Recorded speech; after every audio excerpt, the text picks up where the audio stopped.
साप्ताहिक राशिफल यानी पूरे सप्ताह कैसा रहेगा हमारा आपका हम सब का दिन कैसे करनी चाहिए हमें और आपको अपने दिन की शुरुआत कौन सी है वो सावधानियां जो हम घर से बाहर निकलते हुए उन्हें ध्यान में रखें, जानेंगे सब कुछ। नमस्कार, मैं हूं आपके साथ संदीप कुमार मिश्र और आप देख रहे हैं साप्ताहिक राशिफल। आपके सवालों के जवाब देने के लिए हमारे साथ स्टूडियो में मौजूद रहेंगे आचार्य प्रदीप राहल जी। तो प्रदीप राहल जी से जानेंगे कि कैसा रहेगा हमारा आगामी सप्ताह। प्रदीप जी, आपका बहुत स्वागत, अभिनंदन। नमस्कार।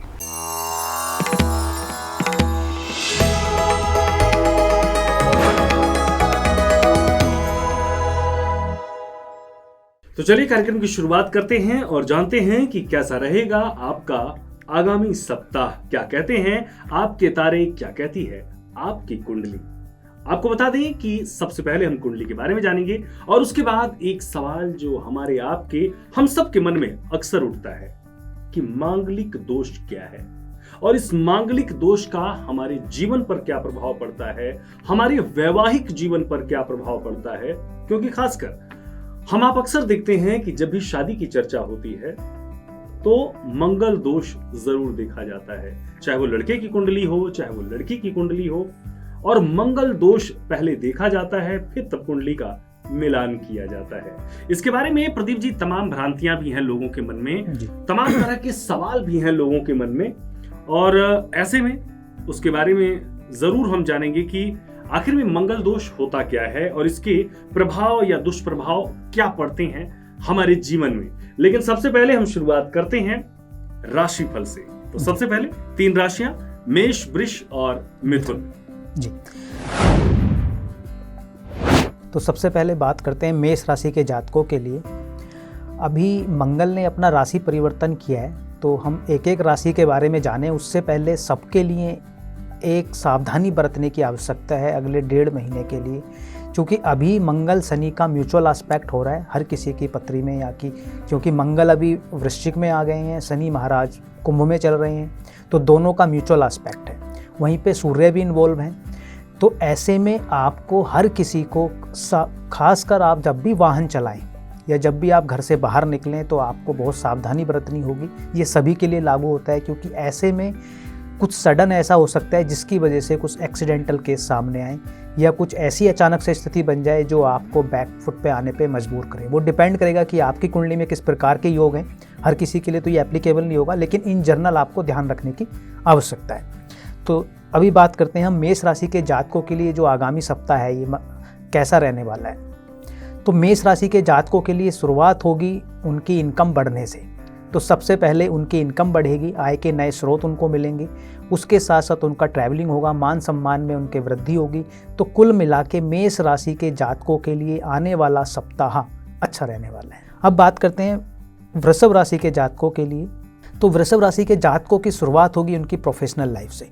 वहाँ पर स्टार्टिंग में ज़रूर आपको कुछ तनाव रहेगा, काफ़ी ज़्यादा आपको प्लानिंग करनी पड़ेगी, बॉस के साथ थोड़ी थोड़ी खटपट हो सकती है, लेकिन कुल मिला के आपको जब इसका अंतिम पड़ाव आएगा इस सप्ताह का, तो उस समय तक आते आते आपकी प्रोफेशनल लाइफ में आपको ग्रोथ की रास्ते खुलेंगे और आपकी ग्रोथ भी होगी, इनकम भी बढ़ेगी, ट्रैवलिंग भी होगी, और ख़ासकर ट्रैवलिंग आपके व्यवसाय से जुड़ी हुई होगी। तो इनिशियल अगर हम देखें तो थोड़ा सा स्ट्रेस रहने वाला है, लेकिन अंतिम तक आते आते सप्ताह के आपको हर प्रकार से बेहतर रिजल्ट मिलने वाले हैं। अब बात करते हैं हम मिथुन राशि के जातकों के लिए। तो मिथुन राशि के जातकों के लिए जो शुरुआत होगी वो आपकी धार्मिक यात्राओं से होगी। इस समय आपका मन धर्म कर्म के कार्यों में लगने वाला है। आप ऐसे में धार्मिक यात्राएं भी करेंगे, पूजा पाठ में आपका मन लगेगा, पिता के साथ आपके संबंध अच्छे रहने वाले हैं। तो कुल मिला के आप इस सप्ताह ज़्यादा फोकस करने वाले हैं धर्म से जुड़ी हुई चीज़ों पर। चलिए अब अगली 3 राशि के बारे में जान लेते हैं, जो है कर्क, सिंह और कन्या। प्रदीप जी। तो कर्क राशि के जातकों के लिए ये सप्ताह थोड़ा सा नेगेटिव रहने वाला है। शुरुआत होगी उनको स्ट्रेस से, यानी कि उनको कुछ सडन फाइनेंशियल नुकसान हो सकते हैं जिसकी वजह से उनकी हेल्थ पर और वेल्थ पर दोनों पे नकारात्मक प्रभाव देखने को मिलेगा। संतान पक्ष से भी आपको कुछ हद तक कुछ नेगेटिव परिणाम देखने को मिल सकते हैं, यानी कि उनकी वजह से आपको कुछ ऐसी समस्याओं का सामना करना पड़े जो आप नहीं चाहेंगे। जैसे उनका कुछ एग्ज़ाम को लेकर हो सकता है, उनका पढ़ाई में मन ना लगना, या जैसे मैंने स्टार्टिंग में कहा कि सावधानी बरतने की आवश्यकता है जब वाहन चलाते हैं। तो अगर आपकी संतान वाहन चलाती है तो उनका कुछ ना कुछ ऐसा हो सकता है कि कुछ एक्सीडेंटल केस सामने आ जाए, तो आपको उनसे संबंधित कुछ टेंशन रह सकते हैं। तो कर्क राशि के जातकों के लिए बेहद सावधानी बरतने की आवश्यकता है, और ऐसे में आपको अच्छे रिजल्ट पाने के लिए हनुमान जी की पूजा जरूर करनी चाहिए। तो कम से कम मंगलवार को आप हनुमान जी को एक चोला चढ़ाएं और उनसे पूजा करें, अर्चना करें कि जो भी कुछ नेगेटिव अगर आपकी लाइफ में चल रहा है तो वो उसको संभाल लें और वो नेगेटिव ना हो। अब बात करते हैं सिंह राशि के जातकों के लिए। तो सिंह राशि के जातकों के लिए उनका जो दाम्पत्य जीवन है, जो वैवाहिक उनका जीवन है, उसमें कुछ अच्छे रिजल्ट उनको देखने को मिलेंगे। अपनी पत्नी को या अपने पति को आप वक्त देंगे, उनके साथ आपका तालमेल बढ़ने वाला है। लेकिन सप्ताह के एंड तक आते आते कुछ हद तक आपके ऊपर स्ट्रेस बढ़ेगा, वो आपका वर्क प्लेस से जुड़ा हुआ होगा। आपको एक्स्ट्रा काम मिलने वाला है, एक्स्ट्रा प्रोजेक्ट मिलने वाले हैं, जिसकी वजह से आप थोड़ा सा तनाव में महसूस करेंगे। लेकिन कुल मिला के आपके लिए ये सप्ताह अच्छा जाने वाला है। अब बात करते हैं कन्या राशि के जातकों के लिए। तो कन्या राशि के जातकों का सप्ताह की शुरुआत कुछ हद तक बीमारी से जुड़ी हुई चीज़ों से हो सकती है, तो आपको अपने खान पान पर ध्यान देने की आवश्यकता है। तो ऐसा हो सकता है कि सप्ताह की शुरुआत में आपको कुछ बीमारियां हों, लेकिन सप्ताह के एंड तक आते हुए बीमारियों से भी आपको छुटकारा मिलेगा। लेकिन आपका अगर कोई पैतृक संपत्ति से जुड़ा हुआ कोई कार्य चल रहा था या कुछ आपका कुछ केस चल रहा था, तो उसमें आपको फेवरेबल रिजल्ट मिलने वाले हैं, यानी कि आपको कुछ पैतृक संपत्ति का लाभ मिल सकता है। चलिए अब अगली 3 राशि की तरफ बढ़ते हैं, जो है तुला, वृश्चिक और धनु। प्रदीप जी। तो तुला राशि के जातकों के लिए काफ़ी अच्छा ये सप्ताह रहने वाला है। सप्ताह की शुरुआत होगी आपके प्रेम संबंधों से। अगर आपकी कोई लव लाइफ है तो वो अच्छी रहने वाली है, या अगर आपकी कोई लव लाइफ अभी तक नहीं थी तो कोई ना कोई आपकी लाइफ में कोई पार्टनर आने वाला है, और वो पार्टनर आगे चल के आपकी पत्नी या पति भी बन सकता है। तो तुला वालों के लिए ये सप्ताह प्रेम के पॉइंट ऑफ व्यू से बहुत अच्छा रहने वाला है। उसके बाद उनके प्रोफेशनल फ्रंट से, या अगर आप मैरिड हैं तो आपके दाम्पत्य जीवन को लेकर भी ये अच्छा रहने वाला है, फाइनेंशियली भी अच्छे रहने वाला है। तो कुल मिला के तुला राशि वालों के लिए ये सप्ताह कुल मिलाकर अच्छा रहने वाला है। इसके बाद हम बात करते हैं वृश्चिक राशि के जातकों के लिए। तो वृश्चिक राशि के जातकों के लिए इस सप्ताह की शुरुआत आपको अपने माता के स्वास्थ्य का ध्यान रखना होगा। अपने घर पर आपको समय व्यतीत करना होगा। कुछ हद तक आपके घर पर कुछ कलहपूर्ण जीवन हो सकता है अगर आप वहाँ पर वक्त नहीं देते हैं। लेकिन अगर वहाँ पर आप वक्त देते हैं तो आपका उसके अलावा, यानी कि आपके माता के स्वास्थ्य के अलावा और पारिवारिक कलेश को अगर हम इग्नोर कर दें, अगर आप वहाँ पे मैनेज कर पाएँ, तो उसके अलावा हर प्रकार से आपका ये सप्ताह उत्तम रहने वाला है। अगर आप कोई वाहन खरीदने का सोच रहे हैं तो वो आप खरीद पाएंगे, आप कोई भूमि लेने का सोच रहे हैं तो वो आप ले पाएंगे। अब बात करते हैं धनु राशि के जातकों के लिए। धनु राशि के जातकों का ये सप्ताह काफ़ी सामाजिक चीज़ों में इन्वॉल्व रहने वाले हैं आप, यानी कि जो आपके रिलेटिव्स हैं, जो आपके आसपास का सर्कल है, जो आपका फ्रेंड सर्कल है, उसमें आप काफ़ी समय व्यतीत करने वाले हैं। मनोरंजन से जुड़ी हुई चीज़ों में आप समय व्यतीत करने वाले हैं। आप घूमने, यात्राएं भी आपकी होने वाली हैं, यानी कि कुल मिला के इस सप्ताह आप मौज मस्ती के माहौल में रहेंगे और आपको वहाँ से उत्तम लाभ मिलेंगे। यानी कि आप कुल मिला के अच्छा एक आनंदपूर्ण सप्ताह ये व्यतीत करने वाले हैं। चलिए अब अगली 3 राशि की तरफ बढ़ते हैं, जो है मकर, कुंभ और मीन। इसके बारे में जानते हैं और उसके बाद फिर जानेंगे मांगलिक दोष के बारे में। तो सबसे पहले प्रदीप जी 3 राशि। तो मकर राशि के जातकों के लिए सप्ताह की शुरुआत होने वाली है फाइनेंस से जुड़ी हुई चीज़ों से, यानी कि आपको इस सप्ताह में फाइनेंशियल गेन होने वाले हैं। अगर आप ट्रेडिंग करते हैं, स्टॉक्स में पैसा लगाते हैं, तो वहाँ से आपको लाभ मिलने वाला है। अगर आपकी कोई जमा पूंजी, कोई एफडी, कोई मतलब कुछ भी इस तरह का सेविंग्स था, तो वहाँ से आपको लाभ मिलने वाले हैं। यानी कि कुल मिला के इस सप्ताह में आपकी सेविंग्स बढ़ने वाली हैं। इसके साथ साथ आपको अपनी माता से, अपने परिवार से, आपके घर से सपोर्ट मिलने वाला है। तो कुल मिला के फाइनेंस और घर का सुख आपको पूर्ण रूप से इस सप्ताह प्राप्त होगा। अब बात करते हैं कुंभ राशि के जातकों के लिए। तो कुंभ राशि के जातकों के लिए पिछला सप्ताह थोड़ा सा नकारात्मक रहा होगा। आपके खर्चे हुए होंगे, कुछ हॉस्पिटलाइजेशन से जुड़ी हुई चीज़ें आपके जीवन में हुई होंगी, या बीमारी से जुड़ी हुई कुछ चीज़ें परिवार में हुई होंगी। अब उन सब से आपको छुटकारा मिलने वाला है। इसके साथ साथ आपको प्रोफेशनल फ्रंट पर मान सम्मान की प्राप्ति होगी, तथा इसके साथ साथ आपकी वाणी और आपका फाइनेंस दोनों इंप्रूव होने वाले हैं। तो कुल मिला के कुंभ राशि के जातकों के लिए भी ये सप्ताह अच्छा रहने वाला है। अब बात करते हैं मीन राशि के जातकों के। तो मीन राशि के जातकों के लिए सप्ताह की शुरुआत कुछ नकारात्मक चीज़ों से होगी, यानी कि आपका इस समय पर काफ़ी व्यय होने वाला है। आप घूमने के दृष्टि से भी व्यय कर सकते हैं। इसके साथ साथ परिवार में किसी जन के बीमार होने के कारण भी आपका पैसा आपकी जेब से निकल सकता है। लेकिन सप्ताह के मिड में आके आपको उन चीज़ों से छुटकारा मिलेगा और सप्ताह के अंत तक आते आते आपको कुछ फाइनेंशियल गेन्स भी हो जाएंगे। तो आपके लिए कुल मिलाकर मिला जुला रहने वाला है। पहले 2-3 दिन आपको सिर्फ सावधानी बरतनी है, बाकी उसके आगे ठीक हो जाएगा। चलिए, तो ये थी 12 राशियां और कैसा रहने वाला है आपका आगामी सप्ताह और क्या करना है आपको, कैसे सावधानियां रखनी हैं, इसके बारे में हमने प्रदीप जी से जाना। लेकिन प्रदीप जी, जैसा कि हम लगातार शुरुआत में ही अपने दर्शकों से हमने कहा है कि मांगलिक दोष क्या है, तो वास्तव में मांगलिक दोष को लेके आपने भी देखा होगा तमाम ऐसे लोग आपके पास आते होंगे जो मांगलिक दोष को लेके बड़ी दुविधाओं में रहते हैं जी। तो सबसे पहले तो सबसे सीधा और सिंपल सा जो सवाल है जो हमारे दर्शकों को आप बताएं कि मांगलिक दोष है क्या? देखिए, मांगलिक दोष जो होता है वो मंगल की स्थिति के कारण बनता है। उसमें स्पेसिफिक स्थिति होती है कि जब मंगल कुंडली के किन्हीं भावों में स्थित होता है तो उसको हम मांगलिक दोष कहते हैं। किस प्रकार से?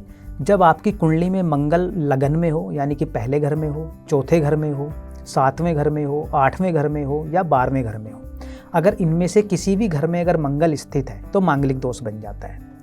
लेकिन हमारे समाज में इस चीज़ को लेके बहुत ज़्यादा भ्रांतियां हैं कि अगर मांगलिक है तो मांगलिक की शादी मांगलिक से होगी, मांगलिक अगर कोई लड़का है या कोई लड़की है तो उसके जीवन में वैवाहिक सुख नहीं उसको मिलेगा।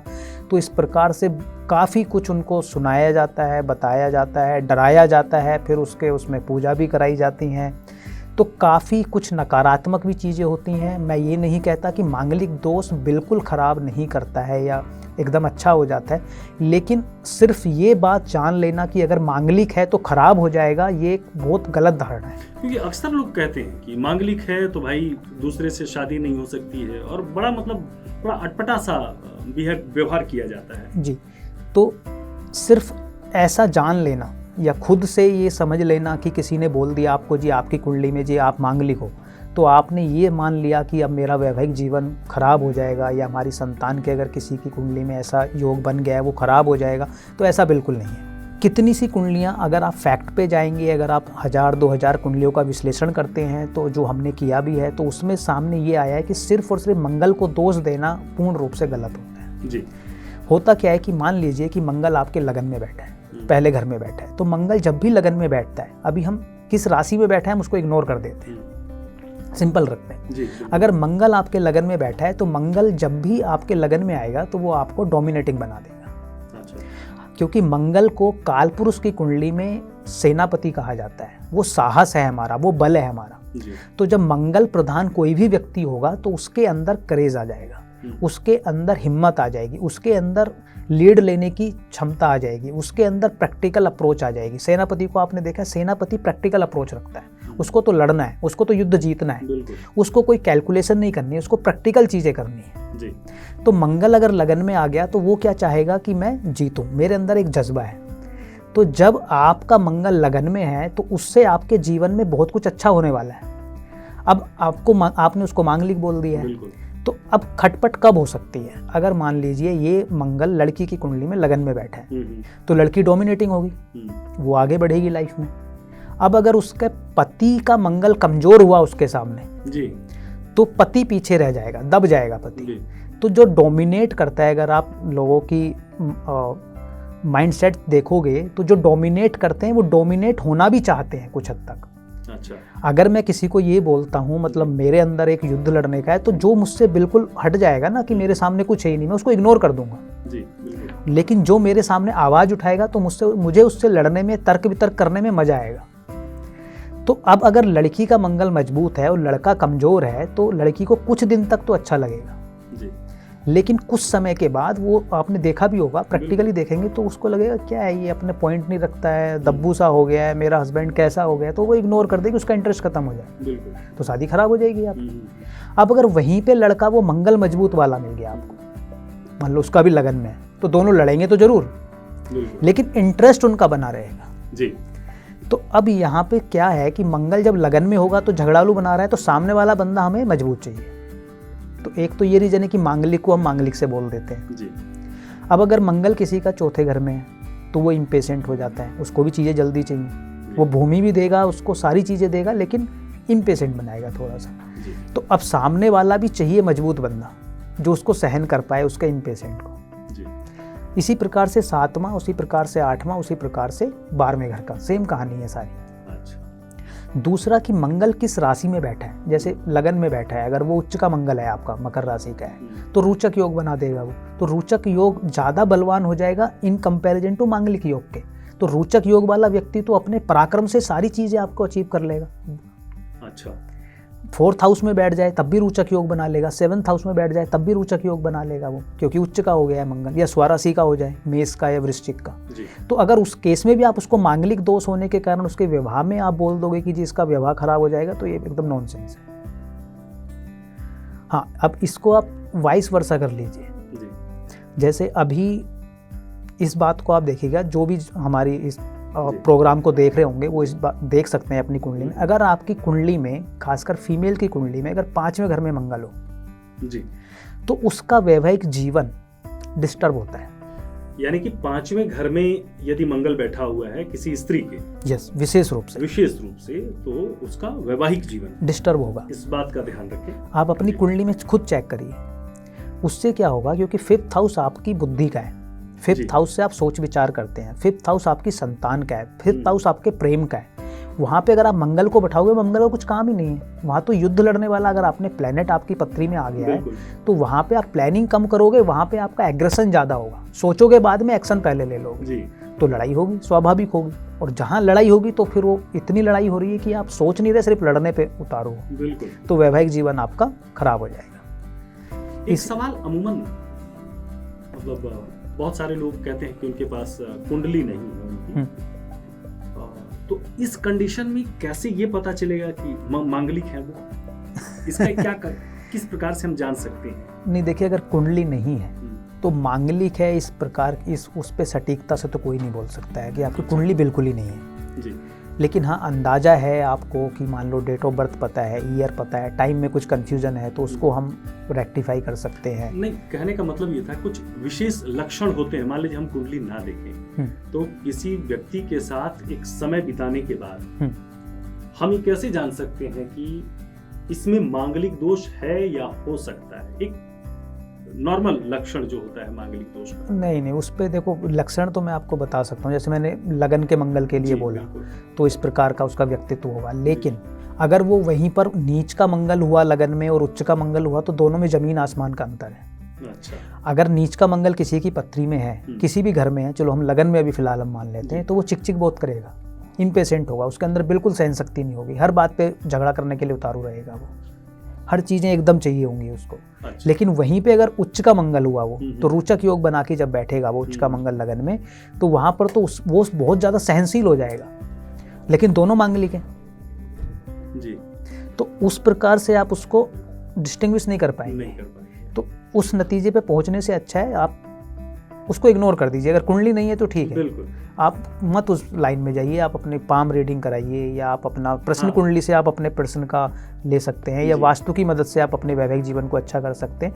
तो आप कुंडली के पीछे फिर ना पड़िए, मेरा सजेशन ये है। एक सवाल और जी, क्या जिस प्रकार से हम कहते हैं कि शनि की 7.5 चल रही है या ढैया चल रही है, तो क्या इस प्रकार से मंगल दोष का भी होता है कि मंगल मांगलिक जो दोष है वो कुछ समय के बाद या कुछ अंतराल के बाद खत्म हो जाता है या पूरा हो जाता है? जी, देखिए, कहा तो ये जाता है कि 27 साल के बाद मंगल का जो प्रभाव होता है वो कम हो जाता है। अच्छा। तो इसीलिए कई बार कहा जाता है कि आप अगर मांगलिक हैं तो 27 साल के बाद आपको शादी करनी चाहिए। विशेष ध्यान रखें, जो बात प्रदीप जी बता रहे हैं अमूमन कम ही लोग जानते हैं कि जो भी मांगलिक दोष होता है, उस मांगलिक दोष को दूर करने का या उसके प्रभाव को कम करने का, यदि आपके मन में किसी भी प्रकार का संदेह है तो उसे दूर करने का, जो आप कह रहे हैं कि 27 साल के बाद वो असर कम हो जाता है। अच्छा, मंगल जो दोष है उसका असर और प्रभाव कम हो जाता है जी। और दूसरा क्या है ना, अगर आप कुंडली के बिना सिर्फ मांगलिक दोष को, जैसे मैंने कहा, जैसे मैंने आपको एक बताया कि आप 5th हाउस में अगर मंगल है, उसको तो मांगलिक नहीं है, लेकिन उसका वैवाहिक जीवन खराब हो जाता है। खराब हो जाता है। दूसरा एक और, अगर 9th हाउस का मंगल है, अच्छा 9वें घर में अगर आपकी कुंडली में मंगल है तो 2 शादियों का योग बना देता है अकेला मंगल। अच्छा, मतलब 9वें घर में अगर मंगल है हाँ, तो और इसके पीछे कोई लॉजिक नहीं है, ये सिर्फ रिसर्च है। कितना, अगर हम एक 80 तुलनात्मक करें, to 90%। अगर फीमेल की पत्री में है तो आप 10 पत्रियां देखेंगे, उनमें से 8 से 9 पत्रियों में दूसरी शादी हो जाएगी। ये देखिए कि अगर 9वें घर में यदि है तो, अगर किसी भी राशि का है, किसी भी राशि का है जी, तो मैं ये कहना चाहता हूँ कि मंगल, हम जो मांगलिक बोल रहे हैं, जैसे अब 7th हाउस में मंगल अगर आपका है, जी, अगर कोई और नेगेटिव इन्फ्लुएंस नहीं है उस मंगल के ऊपर, तो अगर फीमेल की पत्री में 9th हाउस में मंगल है तो उसका वैवाहिक जीवन खराब की बजाय उल्टा अच्छा होता है। 7th हाउस में यदि है यस, तो जबकि वो मांगलिक है। ये सिर्फ कॉन्ट्राडिक्शन अपने है। लिए ही या अपने परिवार के लिए? हाँ, परिवार के लिए। परिवार के लिए। आपका वैवाहिक जीवन अच्छा है तो मतलब आपकी हस्बैंड के साथ ट्यूनिंग अच्छी बिल्कुल, है, आपकी बिल्कुल। अपने ससुर के साथ जी। ट्यूनिंग अच्छी है, आपका एक सुख में आप वैवाहिक जीवन व्यतीत कर रहे जी। हो। और फीमेल की पत्री में स्पेसिफिक है ये, अगर फीमेल की पत्री में 7th हाउस का मंगल है, कोई और नेगेटिव एस्पेक्ट ना हो, राहु का, शनि का, कुछ ऐसा ना बन रहा है, सिर्फ मंगल बैठा है, तो उल्टा खराब की बजाय अच्छा वैवाहिक जीवन होगा।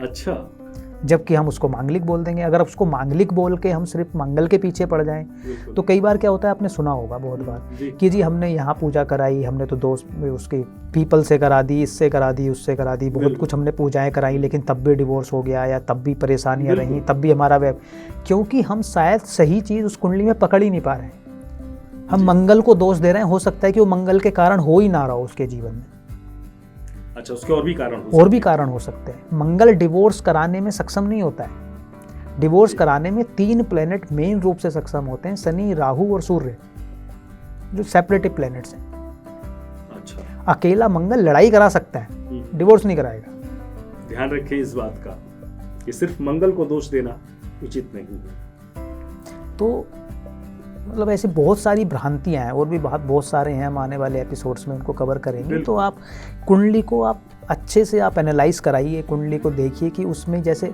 हम किसी डॉक्टर के पास जाते हैं, जी, बिल्कुल। अगर प्रॉपर डायग्नोज ना हो और बिल्कुल। कुछ भी आप उसकी नब्ज देख के उसको कुछ भी गोलियां पकड़ा दो, कुछ भी मर्ज के करा बारे दो, में तो पता कोई नहीं फायदा चल नहीं। पाएगा। प्रॉपर पहले डायग्नोज करो कि किस प्लेनेट के कारण आपकी कुंडली में या आपके बिल्कुल। जीवन में डिस्टरबेंस है, फिर उसके बाद उसके आप रेमेडी कर सकते हैं। प्रदीप जी, मैं अपने दर्शकों को बता दूं कि आपकी टीवी स्क्रीन पर लगातार हमारे नंबर फ्लैश हो रहे हैं, मेल आईडी फ्लैश हो रही है। किसी भी प्रकार की आपकी कुंडली में किसी भी प्रकार का दोष हो, या अपने बारे में आप कुछ जानना चाहते हो, और खास करके जैसा कि आज हम मंगल की बात कर रहे हैं, या फिर अन्य ग्रहों के बारे में आपको जानकारी चाहिए, अपने बारे में पूछना चाहते हैं, आपकी कोई और जिज्ञासा है, या अपने अपनों के बारे में जानना चाहते हैं, तो आप आपकी टीवी स्क्रीन पर जो नंबर चल रहे हैं उस पर आप अपना date of birth, time, birth place आप व्हाट्सएप कर सकते हैं, और आप मेल भी हमें कर सकते हैं और अपने बारे में जरूर जान सकते हैं। प्रदीप जी, एक सवाल यहाँ पर और है कि क्या जिसके पास मंगल दोष, या फिर जिसकी राशि में आपने जो बताया कि पहला, चौथा, 7वां, 8वां, 12वां, जिसके घर में मंगल दोष यदि कोई है, तो क्या मंगल दोष का एक लक्षण क्रोध भी है? क्या गुस्सा भी आता है ऐसे लोगों को ज्यादा?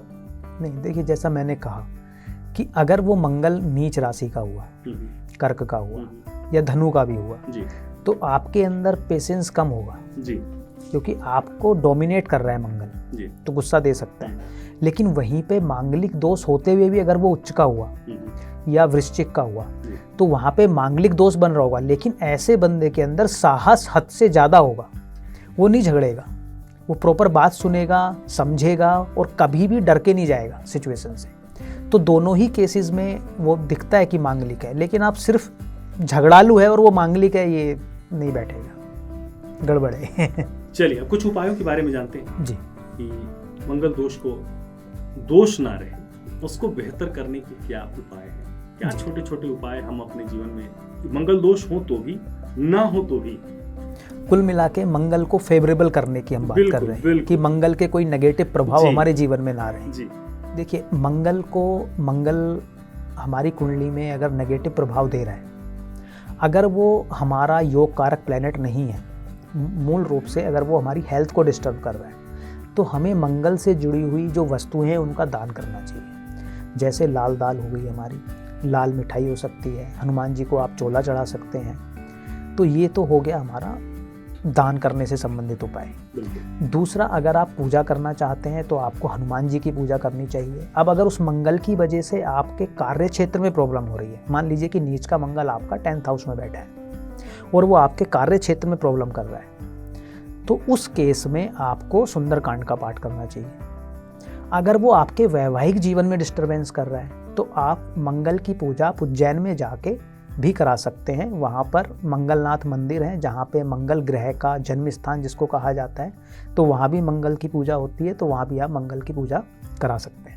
अच्छा, एक बार मैं चाहूँगा मेरे दर्शकों को फिर से वो स्थान बताएं, क्योंकि उज्जैन के बारे में लोग अक्सर यही जानते हैं कि काल सर्पदोष की पूजा के लिए लोग अक्सर वहाँ पर जाते हैं। काल सर्पदोष की पूजा के लिए तो आप महाकाल के मंदिर जाते हैं, लेकिन वहीं पर मंगलनाथ मंदिर है, वहाँ पे विशेष रूप से मंगल के कोई भी दोष अगर आपकी कुंडली में है या मंगल आपके जीवन में कुछ नेगेटिव रिजल्ट लेके आ रहा है तो उसकी पूजा की जाती है। तो उस माना ये जाता है कि मंगल ग्रह की जो जन्म भूमि है वो उज्जैन है और वो मंगलनाथ मंदिर है, तो उस मंगलनाथ मंदिर में पूजा की जाती है, तो वहाँ जाके भी आप पूजा करा सकते हैं। या आप मंगल के जो मंत्र हैं जो उनका भी आप 1.25 लाख बार या जितना भी जो आप अपनी कुंडली के हिसाब से आप एक बार उसको चेक कराइएगा, कम से कम 1.25 लाख बार तो होता ही है, तो मंत्र जाप भी करा सकते हैं। खुद करें तो सबसे अच्छा है, खुद नहीं कर सकते हैं तो फिर आप किसी पंडित से करा सकते हैं या कोई आपके घर का व्यक्ति भी कर सकता है संकल्प लेके आपके नाम से। बिल्कुल। दूसरा एक बड़ा सवाल यहाँ पर है कि मंगल दोष को दूर करने के लिए क्या किसी भी प्रकार का हम रत्न भी धारण कर सकते हैं? देखिए, अगर मंगल आपकी कुंडली में योग कारक है और वो सही घर में बैठा हुआ है, मान लीजिए कि केंद्र में है या त्रिकोण में मंगल आपका बैठा हुआ है, योग कारक प्लेनेट है आपकी कुंडली में, यानी कि मेष लगन है आपका, वृश्चिक लगन है, धनु लग्न है या सिंह लग्न है, और वो 8वें या 12वें घर में नहीं है, तो आप मंगल का स्टोन पहन सकते हैं। लेकिन अगर वो 8वें या 12वें घर में बैठा है तो फिर मंगल का आपको यानी कि मूंगा आपको नहीं धारण करना चाहिए, क्योंकि अगर वो गलत स्थिति में बैठा होगा और आप उसका रत्न धारण कर लेंगे, रत्न धारण करने का सिर्फ एक मकसद है, जब भी आप किसी प्लैनेट का कोई स्टोन पहनते हैं तो मतलब आप उस प्लैनेट को एक पावर दे रहे हैं। यानी कि मैं यहाँ पर बैठा हूँ, मेरी अपनी एक पावर है, लेकिन मेरी पावर बढ़ाने के लिए आप मुझे एक लाठी दे दीजिए, मुझे आप AK-47 दे दीजिए, मतलब आप मुझे शस्त्रों से मेरे बल को बढ़ा रहे हैं। तो अगर मेरा सही जगह पे मैं बैठा हूँ और मेरी बुद्धि ठीक है अच्छा करने की, तो मैं भला करूँगा। लेकिन अगर मैं गलत जगह पे बैठा हूँ, गलत संगत में बैठा हूँ और मेरी इंटेंशन गलत करने की, तो फिर मैं उनका दुरुपयोग कर सकता हूँ। तो स्टोन पहनते हुए आपको विशेष रूप से आपको अपने जो भी आपके ज्योतिषी हैं जिनको भी आप कुंडली दिखाते हैं उनसे राय जरूर लीजिए, और आपका जो मंगल है वो 8वें और 12वें घर में बिल्कुल नहीं होना चाहिए और योग कारक होना चाहिए आपकी पत्री में वो मंगल, तभी आप उसका स्टोन पहने, अदरवाइज तो आप उसका स्टोन ना पहने। अगर आपको कुछ पहनना है तो आप रुद्राक्ष धारण कर सकते हैं, तो रुद्राक्ष से कोई भी आपको नेगेटिव रिजल्ट नहीं आएगा, पॉजिटिव जितना आएगा वो आएगा लेकिन नेगेटिव नहीं आएगा। चलिए, बहुत बेहतर है। और हम अपने दर्शकों को बता दें कि अगले एपिसोड में जो प्रदीप जी ने रुद्राक्ष की बात की है, अगली बार हम और विस्तार से रुद्राक्ष के बारे में जानेंगे कि क्या राशि के अनुसार हमें रुद्राक्ष, कितने मुखी रुद्राक्ष धारण करने चाहिए और रुद्राक्ष के प्रभाव हमारे जीवन पर किस प्रकार से सकारात्मक पड़ते हैं और धारण करने की क्या विधि है, क्या नियम है, और कौन रुद्राक्ष धारण कर सकता है या फिर कौन नहीं धारण कर सकता है, इसके बारे में हम अगले एपिसोड में जरूर जानेंगे। तो ये एक सामान्य रूप से मंगल दोष के बारे में या फिर कुंडली के में जो मांगलिक दोष जो कहा जाता है उसके बारे में जानकारी थी। मंगल दोष होता क्या है, आपकी कुंडली में मंगल क्या प्रभाव डाल रहे हैं, क्या आप वास्तव में मांगलिक दोष आपकी कुंडली में है या फिर है तो उसका प्रभाव आपके जीवन में कैसा पड़ने वाला है, इसके बारे में बेहतर होगा कि आप अपनी कुंडली, अपना डेट ऑफ बर्थ, समय, स्थान, सब कुछ हमें आपके टीवी स्क्रीन पर चल रहे नंबर पर हमें व्हाट्सएप करें और फिर उसके बाद अपने बारे में आप जानें और हमारे प्रदीप जी से आप संपर्क करके अपने बारे में संपूर्ण जानकारी, मांगलिक दोष के अलावा जो भी आप बेहतर जानना चाहते हैं अपनी कुंडली के हिसाब से जानें, क्योंकि आज जो हम मंगल दोष के बारे में आज जो हमने जानकारी प्रदीप जी से जानी वो सिर्फ एक सामान्य रूप से इसकी जानकारी थी, और बेहतर परिणाम के लिए जरूरी है कि आप अपनी कुंडली के अनुसार इसके बारे में बेहतर जानें। प्रदीप जी, आप हमारे स्टूडियो में आए और इतनी महत्वपूर्ण जानकारी दी, आपका बहुत धन्यवाद। चलिए, बहुत बेहतर है। तो आपको घबराने की आवश्यकता नहीं है आप, लेकिन हाँ, उसके बारे में विशेष रूप से आप जानकारी जरूर रखें। इसी प्रकार से अगले सप्ताह भी आपसे फिर होगी मुलाकात।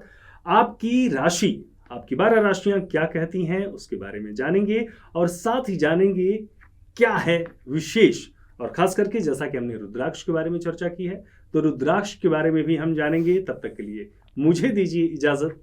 नमस्कार।